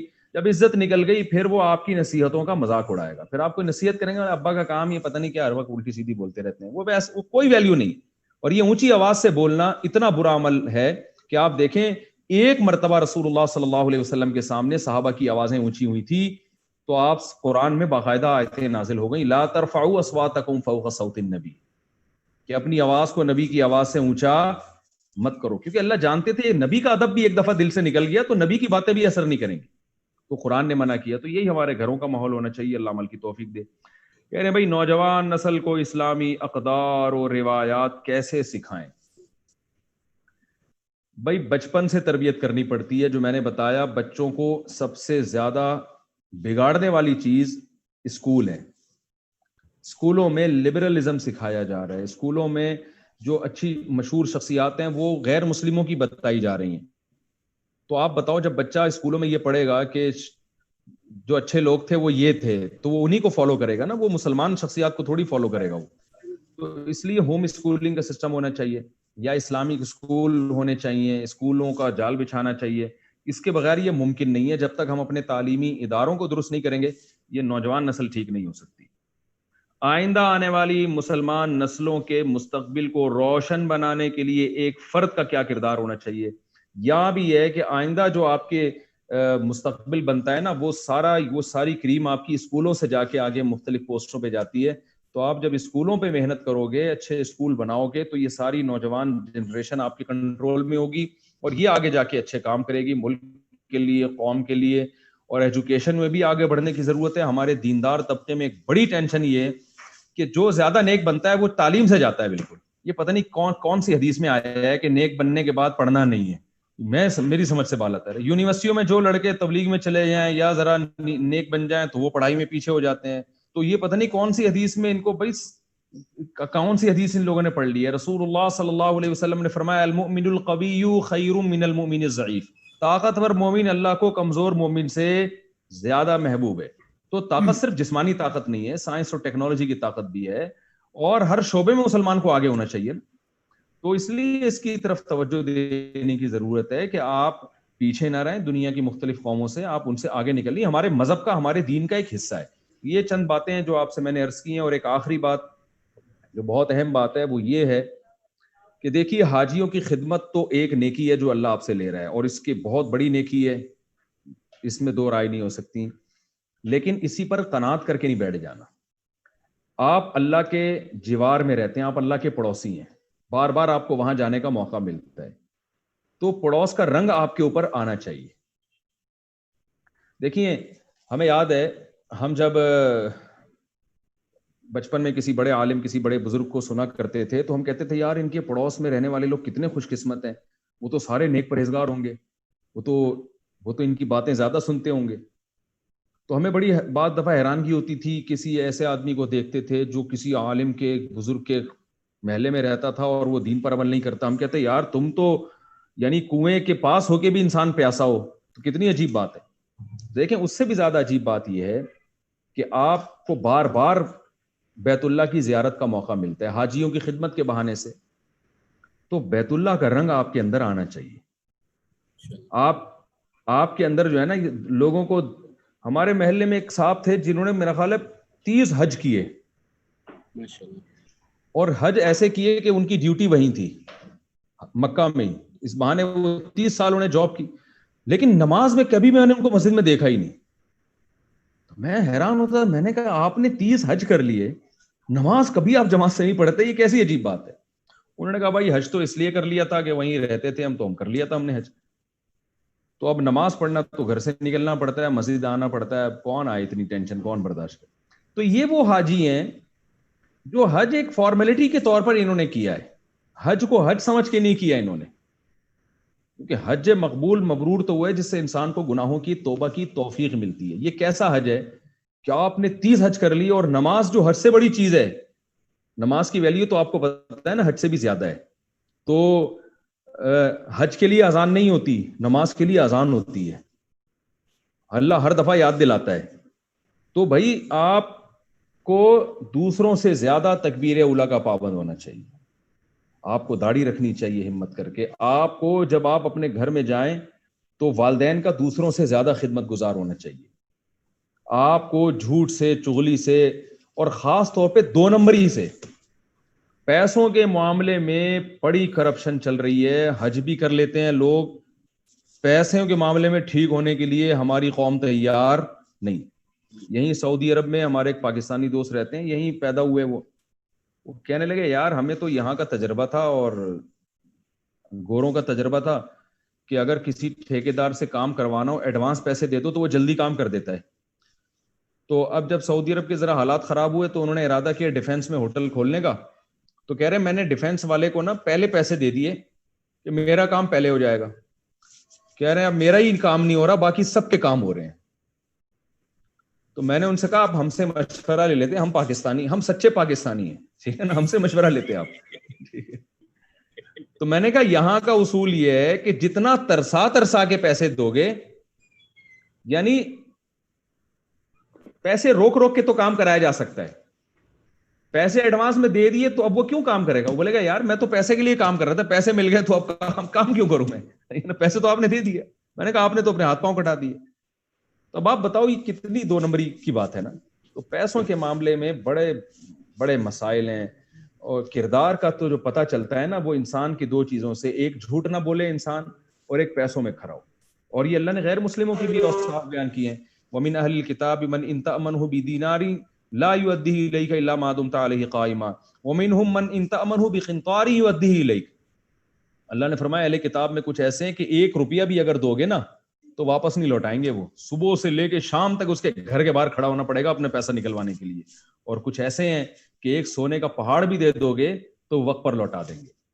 تو اللہ نے اہل کتاب کے بارے میں بھی کہا ان میں کچھ اچھے ہیں کچھ برے ہیں.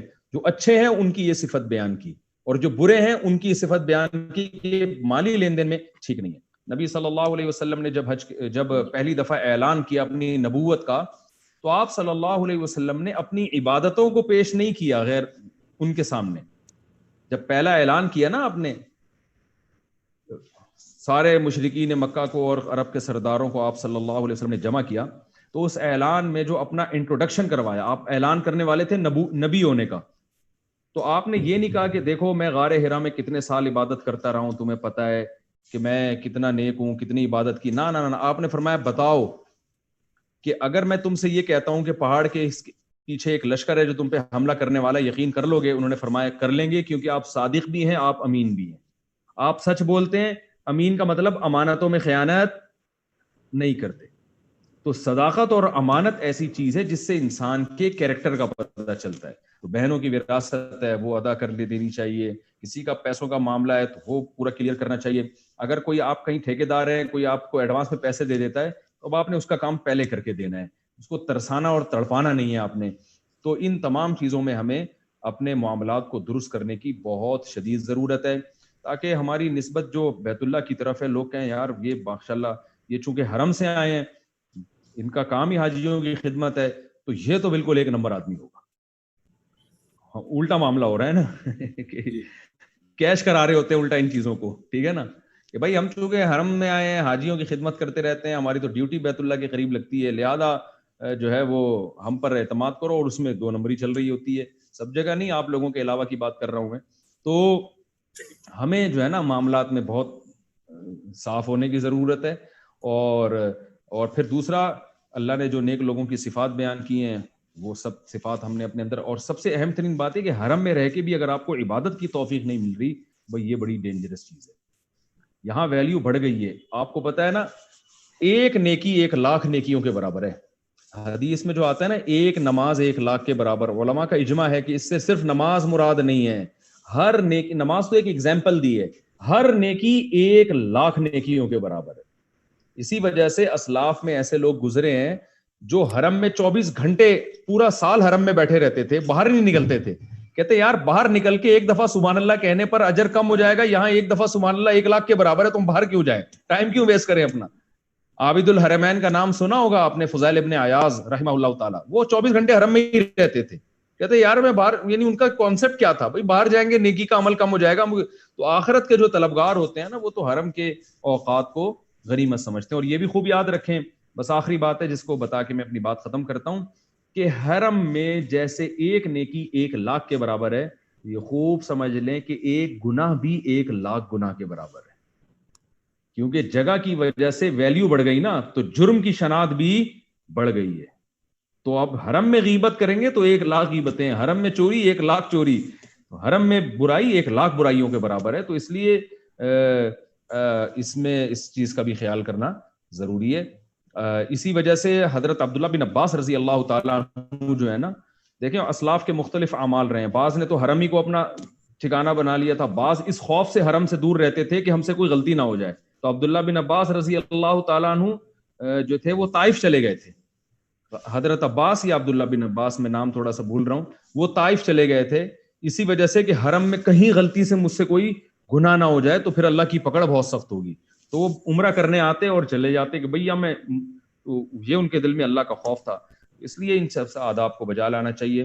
اللہ تعالیٰ سے دعا ہے کہ اللہ تعالیٰ سمجھنے کی عمل کی توفیق عطا فرمائے. کوئی سوال آپ لوگوں نے پوچھنا ہو، کوئی بات رہ جزاکم گئی اللہ تو خیران. مفتی صاحب اللہ ہم سب کو جو ہم نے سنا اس پر عمل کرنے کی توفیق عطا فرمائے. اگر آپ کے پاس ٹائم ہے تو ہمارے جو حاضرین ہیں ان میں سے کچھ سوالات لیتے ہیں. حافظ امجد صاحب میں آپ سے گزارش کروں گا کہ سوالات ذرا دیکھ لیں. حافظ صاحب. بسم اللہ الرحمن الرحیم. مفتی صاحب ہمارے پاس کویشچن آئے ہیں، فلٹر کیے ہیں ہم نے، 4-5 کویشچن ہیں، وہ لیں گے انشاءاللہ. سب سے پہلا کویشچن یہ ہے کہ حج کے حوالے سے یہاں بھی وہی ڈاکومنٹیشن ہوتی ہے جیسے پاکستان میں ہوتی ہے، ہمیں اجازت نامہ لینا پڑتا ہے.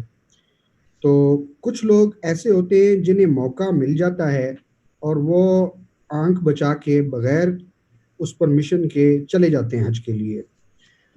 ایک تو ان کے اس کے متعلق بتا دیں. اس سے ملتا جلتا ایک اور کویشچن یہ ہے کہ کچھ لوگ پاکستان سے آتے کچھ سروسز دینے کے لیے ہیں، جیسے کچھ کمپنیز لے کے آتی ہیں اپنے اپنے کام کروانے کے لیے حج کے دنوں میں، وہ بھی ان کے پاس حج کرنے کی تصریح نہیں ہوتی لیکن وہ بھی حج پہ چلے جاتے ہیں.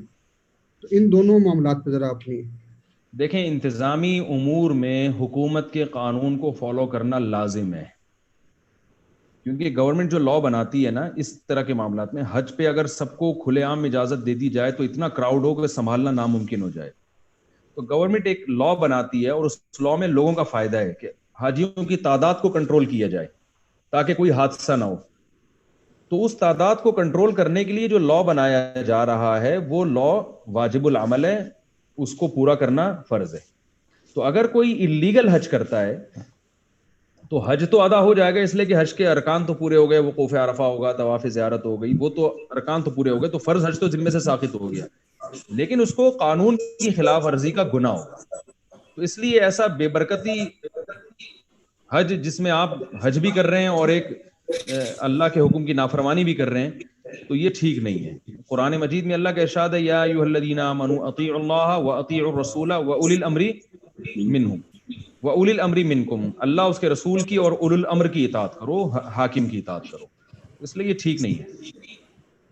جزاک اللہ. دوسرا کویشچن یہ ہے کہ جیسے آپ نے فرمایا کہ رات کراس کر کے جو ساتھی آتے ہیں حرم میں جائیں اگر انہیں موقع ملے تو، لیکن ایک یہ ہے کہ ان دنوں میں بڑی سخت چیکنگ ہوتی ہے اور ہمارے ساتھیوں کے پاس اجازت نامہ صرف خدمت کا ہوتا ہے. ایسا ہو سکتا ہے کہ وہ حرم کی طرف جائیں اور چیکنگ ہو تو انہیں مشکلات کا سامنا ہو. تو اس صورتحال میں آپ کا کیا اوپینین؟ مجھے آپ کی آواز کٹ کٹ کے آ رہی ہے، دوبارہ ذرا سوال ریپیٹ کریں. سوال یہ ہے کہ آپ نے کہا تو پہلے آپ نے ایک اوپینین دی کہ لوگوں کو جو میقات کراس کر کے آتے ہیں وہ پہلے حرم میں جائیں، کوشش کریں کہ وہ حرم میں جائیں، لیکن ان دنوں سخت ہوتی ہے کہ جن کے پاس ڈاکومنٹس نہیں ہیں حج کے وہ حرم کی طرف جائیں تو ان کو مشکلات ہو سکتی ہیں. جی کیا خود کو مشکل میں ڈالنا نامناسب نہیں؟ یہ اگر اللیگل ہے تو ظاہر ہے پھر ایک اپنے آپ کو آزمائش میں ڈالنے والی بات ہے نا. شرطیں پکڑیں گے، وہ اپنا حج کرائیں گے پھر آپ کو، ٹھیک ہے نا. ٹھیک ہوگا. اور سعودی عرب کے شرطوں سے اللہ بچائے، وہ تو سنتے ہی نہیں ہیں. بس انہوں نے اردو کے چند الفاظ یاد کیے ہوئے ہیں، شلو چلو کو شلو بولتے ہیں سامنے، بس وہ یہ 2-4 الفاظ ہیں، اس کے علاوہ ان کو نہیں سمجھ میں آئے گا کچھ بھی. تو وہ ایک شرعی عذر ہے یہ. جی جی. تیسرا کویشچن ہے، اس پہ کچھ بات تو پہلے ہو چکی ہے. رضاکاروں کو جو یہاں آتے ہیں ان کو عمومی مشکلات جو ہوتی ہیں وہ 3 طرح کی ہوتی ہیں. ایک تو یہ ہے کہ حجاج کی طرف سے بعض اوقات بڑا سخت رویہ سامنے آتا ہے، بعض اوقات کیونکہ حجاج تھکے ہوئے ہوتے ہیں، مختلف مشکلات کا سامنا کر رہے ہوتے ہیں، وہ اپنا کسی بھی ٹائپ کا غصہ رضاکاروں پہ نکالتے ہیں. اور دوسری یہ ہوتی ہے کہ بہت سے رضاکار بڑے اچھے سیٹ اپ سے آئے ہوتے ہیں، تو یہاں جو کھانے کا انتظام اور رہائش کا انتظام ہوتا ہے وہ ان کے اس سٹینڈرڈ کے مطابق نہیں ہوتا. تو اس پہ کیا ہونا چاہیے، کس طریقے سے بوسٹ کرنا چاہیے کہ ہم رضاکاروں کو؟ دیکھیں یہ بہت اچھا سوال ہے. میں خود بھگتا ہوا ہوں. یہاں پر جو حج گروپ ہے نا، جو حج کروانے والی کمپنیاں ہیں، وہ جو سرخاب کے پر دکھا رہے ہوتے ہیں نا کہ یہ ہوگا, یہ ملے گا, ایسا کھانا ہوگا, ایسا ہوٹل ہوگا, جب وہاں جاؤ تو بعض دفعہ وہ چیزیں نہیں ہوتی. پھر جب آپ ان پہ غصے ہوتے ہیں تو وہ کہتے ہیں حج میں پہلا اصول ہی یہی ہے کہ غصہ نہیں ہونا ہے, سمجھ رہے ہیں, فلا رفث ولا فسوق ولا جدال. پھر وہ آیتیں انہوں نے رٹی ہوئی ہوتی ہیں حوالے کے ساتھ, آیت نمبر سورہ بقرہ اور یہ پوری یاد کی ہوئی ہوتی ہے. تو آدمی اور گھٹتا ہے کہ یار کاٹتے اور رونے نہیں دیتے, تو یہ ہوتا ہے. اب حاجی بیچارہ صبر کر کے کہ یار مجھے اگر ایک دال مل رہی ہے کھانے کو, صحیح کھانا نہیں مل رہا اور دال بھی صحیح نہیں بنی ہوئی اور صفائی کا انتظام بھی نہیں ہے, تو اب میں اپنا حج کیوں خراب کروں ان سے پھڈے بازی کر کے. تو ہر دفعہ ایسے ہی ہوتا ہے, اور یہ کمپنیاں اس کا بڑا ٹریول ایجنسیاں اس کا فائدہ اٹھاتی ہیں کہ حاجی تو کچھ نہیں, اور 40 دن کے بعد حاجی بھول بھلیاں ہو جاتا ہے, وہ گھر جانے کی فکر ہوتی ہے. تو میں جب حج کیا تو اسی طرح کے جب سلوک ہونا شروع ہوا تو میں نے کہا کہ ٹھیک ہے ابھی تو فلا رفث ولا فسوق ولا جدال فی الحج, کہ یہاں تو یہی کرنا ہے, نہ کوئی جھگڑا نہ کوئی, لیکن ان کو پاکستان جا کے چھوڑنا نہیں ہے. میں حاجیوں سے کہتے تھے ان کو نہیں چھوڑنا پاکستان جا کے, وہاں تھوڑی فلا رفث ولا فسوق ولا, اب حج تھوڑی اب تو اپنا ملک ہے. لیکن لوگ یہ کرتے ہیں کہ واپس آ کے چھوڑ دیتے ہیں ان کو, اس لیے کہ اب کہتے ہیں بھائی حج ہو گیا, اب کیا یار کیا دال کھائی یا سبزی کھائی یا ٹماٹر کھائے, جو مرضی کھائے, اب تو ہو گیا نا بھائی. اگلوں کے لیے آپ ان کو جا کے پکڑیں, ان پہ سختی کریں. تو اس کا آپ لوگ کوئی اچھا نظم بنائیں, کہ کمپلین کا کوئی سسٹم ہونا چاہیے کہ بھائی جو جس طرح سے حاجیوں کے ساتھ آپ نے کہا تھا, یہ ٹریول ایجنسیاں چند ایک ہیں اچھی بھی ہیں, لیکن یہ زیادہ تر یہ بہت گڑبڑ, کیونکہ یہ پیسے کمانے کا ذریعہ, ان کو حاجیوں کی خدمت کے ثواب اور یہ سب چیزیں تو ذہن میں ہوتی نہیں, یہ تو ایک بزنس ہے. تو میں نے بتایا تھا وہ ایڈوانس میں پیسے دے دیے, وہ ابھی تک ہوٹل نہیں بنا سکا. تو یہی ہے, جو بزنس کرتا ہے اس کو تو پیسے چاہیے نا, وہ حاجیوں سے پیسے تو ان کو مل گئے, اب وہ حاجی دال کھلائیں یا اس کو جو ہے نا گلے سڑے ٹماٹر کھلائے, اب اس سے ان کو کیا غرض ہے. وہ فضائل سناتے رہتے ہیں ان کو, حاجی بیچارہ ضبط کرتا رہتا ہے, اور ضبط کرنے پہ حوروں کے فضائل سنے ہوئے ہوتے ہیں کہ ایک دفعہ ضبط کرو گے تو 1 حور ملے گی, تو وہ ٹماٹر کو حور سے کمپیئر کر رہا ہوتا ہے, یار یہ کھا لو برداشت کر لو تو حور مل جائے گی, تو وہ ورنہ یہ بھی نہیں ملے گی, وہ بھی نہیں ملے گی. ابھی تو اس لیے آپ حضرات کو یہ ایسا سسٹم بنائیں اس پہ کہ کوئی ایسی کمپلین کا سسٹم ہو, پھر جا کے جو ٹریول ایجنسی ہے نا حج ختم ہونے کے بعد ان کو پکڑا جائے کہ بھئی یہ کیا کیا تھا آپ نے. اب تو دیکھیں سوشل میڈیا اتنا آزاد ہے نا, تو اس میں کچھ ثبوت ہو کے اس کو یوٹیوب پہ اپلوڈ بھی کیا جا سکتا ہے. بھئی یہ ٹریول ایجنسی ہے, اس نے ہم سے یہ وعدہ کیا تھا, اور یہ آپ دیکھیں یہ ڈاکومنٹ ہے, یہ ایگریمنٹ ہوا تھا, اور دیکھیں کھلا کے آ رہے ہیں ہم کو, ٹھیک ہے نا. یوٹیوب پہ ڈال دیں, آپ فیس بک پہ ڈال دیں, تو ہم اپنے پیج سے شیئر کر دیں گے انشاءاللہ اس کو, ٹھیک ہے نا. تو اب تو بہت ساری سہولتیں ہمیں اس طرح بھی میسر ہیں, تو آپ لوگ اس میں زیادہ اچھا کردار ادا کر سکتے ہیں. کتنا ٹائم ہے مزید ہمارے یہاں؟ بس میں دیکھتا ہوں مغرب میں کتنا ٹائم رہ گیا, 1 منٹ.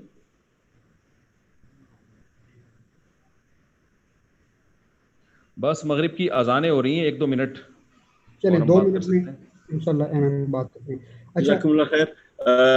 ضیاء الحفیظ صاحب مفتی صاحب کا شکریہ ادا کریں گے, ہمارے امیر جو ہیں, ہمارے گروپ کے امیر ضیاء الحفیظ صاحب.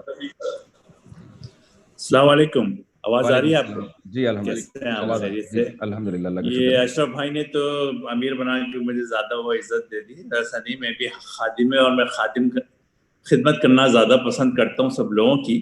جی, اور میں آپ کا بہت بہت شکریہ ادا کرتا ہوں مفتی صاحب کہ آپ نے ہمیں ٹائم دیا اور بڑی اچھی باتیں سنائیں. بس ایک میں چھوٹی سی بات کاٹ رہا ہوں, آپ حضرات جہاں رہتے ہیں, جو کام آپ کرتے ہیں, ہمیں آپ کی دعاؤں کی ضرورت ہے, تو آپ ہم لوگوں کا سب کا نام لے کے دعا کیا کریں. آپ بہت اچھا کام کر رہے ہیں, تو اور پھر حرم میں یہاں کی ایک دعا بھی 1 لاکھ دعاؤں کے برابر ہے, تو اس لیے آپ سے بھی خاص گزارش ہے. انشاءاللہ یہ کروں گا, اور ہم یہ چاہتے ہیں کہ اللہ سے ہماری یہی ہے کہ ہم لوگ جس طریقے سے 8 سال سے ایک دوسرے کے ساتھ مل کے بھائی کی طرح 3 دن کے لیے ہم سب ہر چیز بھول جاتے ہیں اور صرف حاجیوں کی مدد کرتے ہیں, کہ یہ اللہ ہمارے سے بغیر ریاکاری اور پرخلوص اس سے لے کے جس چیز کی برکتیں یعنی ہم پہ, مسلمانوں پہ اور پاکستان پہ ہمیشہ نازل ہوتے رہیں. آمین آمین. اچھا ایک بات یہ ہے کہ دیکھیں, جس کو یہ خوف ہونا کہ یہ عمل ضائع نہ ہو جائے کہیں ریا کی وجہ سے, علماء کہتے ہیں یہ علامت ہے کہ یہ عمل قبول ہو رہا ہے. انشاءاللہ انشاءاللہ یہ خوف اس کی علامت ہے کہ اللہ کی نظر میں یہ عمل انشاءاللہ قبول ہو رہا ہے. تو جس کا قبول نہیں ہوتا اس کو یہ خوف نہیں ہوتا, ٹھیک ہے نا, اس کو یہ ڈر نہیں ہوتا. جی یہ صحیح ڈر کہہ ہونا رہے ایک اچھی علامت ہے. ہیں. اور میں خاص طور سے ان بھائیوں کا شکریہ ادا کروں گا جنہوں نے یہ پاسبل کرایا کہ آپ اپنا قیمتی ٹائم نکال سکے اور وہ 2-3 ہفتے لگے رہے کہ سارا ہر چیز ماشاءاللہ آج کی آواز کی کوالٹی اور ویڈیو کوالٹی سب بہت بہترین تھی. جزاک اللہ خیر مفتی طارق مسعود صاحب. جزاک اللہ. آخر میں آپ پلیز دعا کرائیں پلیز 2 منٹ اچھا کی میں تاکہ آپ کی جماعت نہ دعا جائے. بھی کراتا ہوں. ایک اہم چیز اور ایک حدیث ہے کہ جی دیکھیے ضرور. جو آپ حاجیوں کی خدمت کر کے حاجی سے دعا لے لیتے ہیں نا, یہ دعا بہت اہم ہے. نبی صلی اللہ علیہ وسلم نے حضرت انس ابن مالک رضی اللہ تعالیٰ عنہ کی والدہ نے حضرت انس کو 10 سال کی عمر میں نبی کے پاس بھیجا اور کہا کہ یا رسول اللہ یہ آپ کی خدمت کرے گا, لہذا آپ اس کے لیے دعا کریں. ایک دعا ہوتی ہے فری میں, ٹھیک ہے نا, ایک دعا ہوتی ہے خدمت کے بدلے میں.